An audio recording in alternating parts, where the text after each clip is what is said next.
Hello, I'm ECO Katie Jacob, and thank you for taking the steps to become a safe and ethical trapper. While you're out enjoying Mother Nature, you may come across one of us, an ECO or Environmental Conservation Officer. Primarily, we enforce the fish and game laws that protect our resources and keep us safe. Throughout this video, you'll hear from several ECOs regarding how to have an enjoyable trapping experience.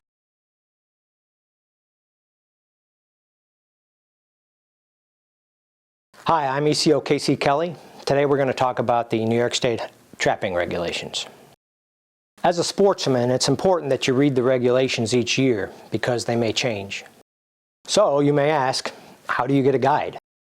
Typically, you'll receive a guide every year when you purchase your license, or you can contact your local DEC office or review it electronically on the New York State DEC website at www.dec.ny.gov.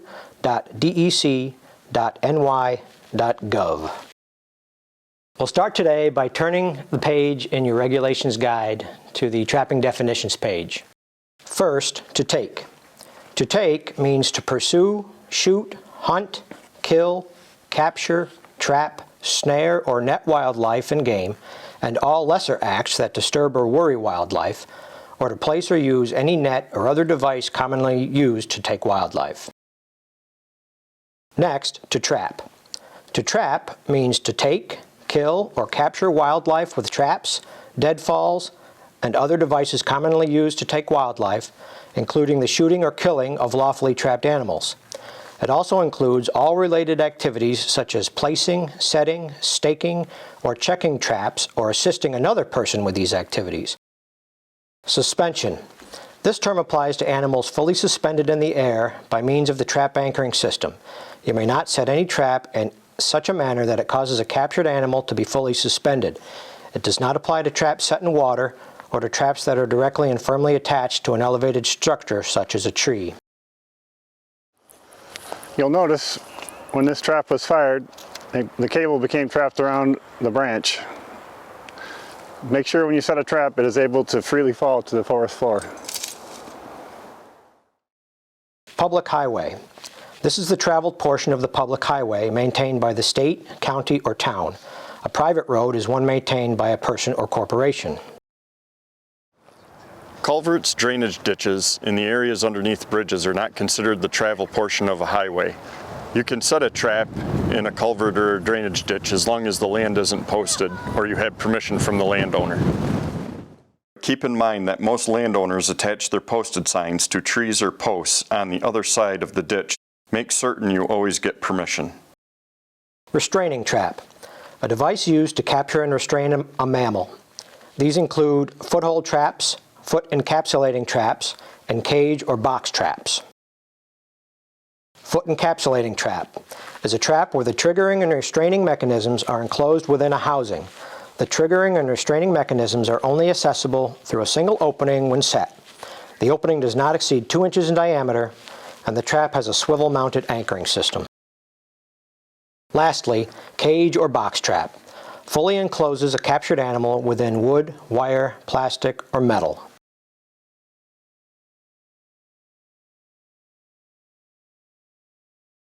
Hi, I'm Lieutenant Steve Bartoszewski. I'm going to review season dates, legal trap checks, wildlife management units, because it's very important to know when the seasons open and close before you go afield.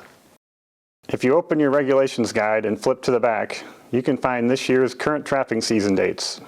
You must review these season dates before every season as they may change. Additionally, it is important to know which wildlife management units you'll be trapping in. This is required information while reporting your harvest, and season dates or bag limits may change depending on what unit you are trapping in. You can find this information in the back of the hunting and trapping guide. Or you can visit our website to find written descriptions and use the DEC info locator. While checking traps, it is most important that you check in compliance with the regulations in your area. In New York, it will be within a 24-hour or a 48-hour period. Within a 24 hours period means that you must check your traps once between 12 a.m. and 11:59 p.m. Keep in mind that responsible trappers check their traps as early in the day as possible as required by regulation.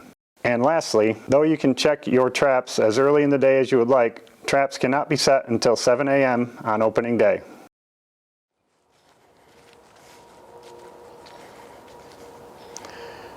Trapping is and will continue to be a highly debated activity. Remember that it is unlawful for anyone to disturb a lawfully set trap, to remove a lawfully caught animal, or to harass a trapper while they're afield. If this happens to you, please stay calm, be polite, and listen. If the situation escalates, please contact an officer immediately.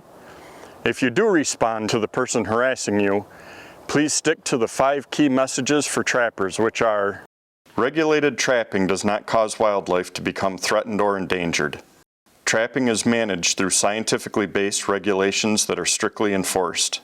The New York State DEC continually reviews and develops rules, regulations, education programs, and capture methods that consider animal welfare. Regulated trapping provides many benefits, including, in certain situations, reducing wildlife damage to crops and property, reducing threats to human health and safety. Animals harvested can be used in a variety of ways that are beneficial. For example, the furs are used as clothing, parts can be consumed, and/or made into soaps, perfumes, and lubricants. A trapping license doesn't give you permission to enter onto someone's property. Ask permission well in advance of the season. If you receive permission, please make sure that you obey the property owner's requirements, such as where you drive and park your vehicle. If using restraining traps, such as a foothold, you're going to need a means of dispatch. It's important to kill a trapped fur bear as quickly and humanely as possible. A legal and most commonly used means of doing so is with a .22 rimfire cartridge to the head or the chest. And while trapping, it is not required to possess a hunting license to kill a trapped animal. Other means of humane methods will be covered in your course, but smoke, chemicals, gas, and poison cannot be used to render death to a trapped animal. Though some of our regulations are meant to reduce the chance of trapping non-target species or pets, an ethical trapper will not set traps in locations where pets exist. Ultimately, this responsibility falls on the trapper, but by being selective with your sets, you can usually avoid catching a pet or non-target species. Though you can minimize these chances, you may still catch a non-target. If you catch a cat, dog, or wildlife species in a closed season, you must release the animal as quickly as possible. If you catch a pet, notify the owners of the situation. Species caught outside of season that are injured to the extent to believe they will not survive should be dispatched humanely and left near the trapping location. A call should be made immediately to an ECO or regional wildlife office for further instruction. Tools and techniques used to release animals will be covered in your class.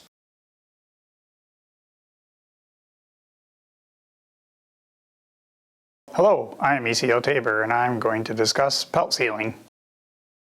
Upon the harvest of an otter, bobcat, fisher, or marten, you must immediately fill out a fur bearer possession tag, which can be found online at the DEC website or at any wildlife office. You can put multiple animals on a possession tag, but they must all be the same species.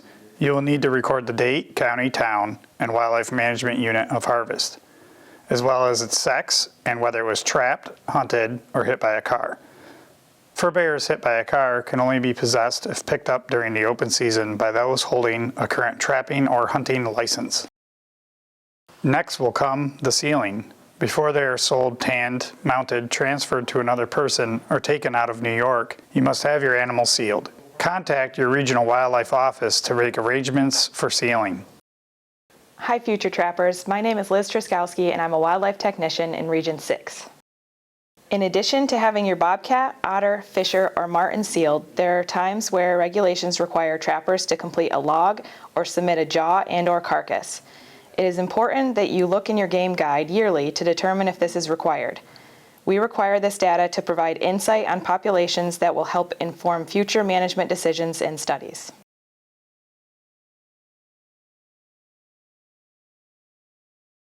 Though there are many traps available, what you can use and where you can place them must be understood.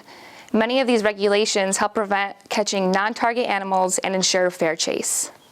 First, regardless of type or size, you must attach a trap tag with your name and address or your DEC ID number. And if you're trapping with a partner, your traps should have 2 tags. Be sure that you do not set a trap within 100 feet of a house, a school, playground, or church unless you have permission of the landowner. And lastly, traps with teeth can never be used.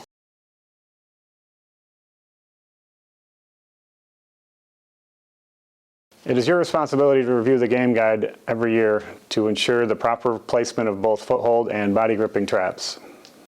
First, to determine the size of a foothold trap, you will measure the inside distance between the jaws, excluding the gripping surface. If the jaws have inside laminations, the measurement is the inside distance between the laminations.